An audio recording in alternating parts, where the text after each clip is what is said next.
ശേഷമാണ് അവിടുന്ന് മോഡൽ തീരുമാനിക്കുന്നത്. എന്തിനാ മോനെ നീ ബാർബർ ഷോപ്പിൽ പോയതിന് ശേഷം മോഡൽ തീരുമാനിക്കുന്നത്? 1400 വർഷങ്ങൾക്ക് മുമ്പ് ഹബീബ് മുഹമ്മദുർ റസൂലുള്ളാഹി സ്വല്ലല്ലാഹു അലൈഹി വസല്ലമ തങ്ങൾ പറഞ്ഞല്ലോ, നഹാ റസൂലുള്ളാഹി അനിൽ ഖസഇ. റസൂലുള്ളാഹി തങ്ങൾ ഖസഅ എന്ന് പറയുന്ന പരിപാടി വിരോധിച്ചതാണ്. എന്താ ഖസഅ എന്ന് പറഞ്ഞാലെന്നറിയുമോ? അതേ, മുടിയുടെ അല്പഭാഗം ചെറുതാക്കുന്നു, അല്പഭാഗം വലുതാക്കുന്നു, അപ്പാച്ചി രൂപത്തിൽ മുടി വെട്ടിക്കുന്നു, മുള്ളൻ പന്നിയുടെ മുള്ള് പോലെ മേലോട്ടിങ്ങനെ ഉയർന്നു നിൽക്കുന്ന രൂപത്തിൽ മോഡലാക്കുന്നു. മോനെ, ഇത് റസൂലുള്ളാന്റെ മോഡലല്ല കേട്ടോ.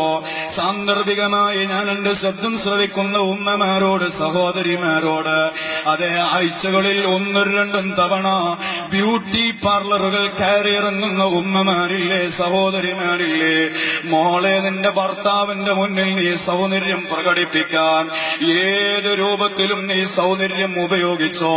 പക്ഷേ ഏത് പാർലറുകളിലേക്ക് നീ കടന്നു ചെല്ലുകയാണെങ്കിലോ അവിടെയും നമ്മുടെ നേതാവിന് പറയാനുള്ളത് അംഗീകരിക്കണോ. മോളെ, നീ നിന്റെ പിരികം പ്ലഗ് ചെയ്യുന്ന പരിപാടിയല്ലേ, അത് റസൂലുള്ളാഹിക്ക് ഇഷ്ടമില്ലാത്ത പരിപാടിയല്ലേ, അത് റസൂലുള്ളാഹിക്ക് വലിയ ദേഷ്യമുള്ള പരിപാടിയല്ലേ, റസൂലുള്ളാഹി നിങ്ങളെ ഹറാമാണെന്ന് പഠിപ്പിച്ചതല്ലേ പിരികം പ്ലഗ് ചെയ്യുന്നത്. അതേ ഉമ്മമാർ, അവർക്ക് ബ്യൂട്ടി കൂട്ടാൻ വേണ്ടി പോകുമ്പോ, സൗന്ദര്യം വർദ്ധിപ്പിക്കണമെന്ന ഒരേ ഒരു ലക്ഷ്യവുമായി പോകുമ്പോ, മോളെ, ലോകത്തിന്റെ നേതാവിനെ മറക്കണ്ട കേട്ടോ.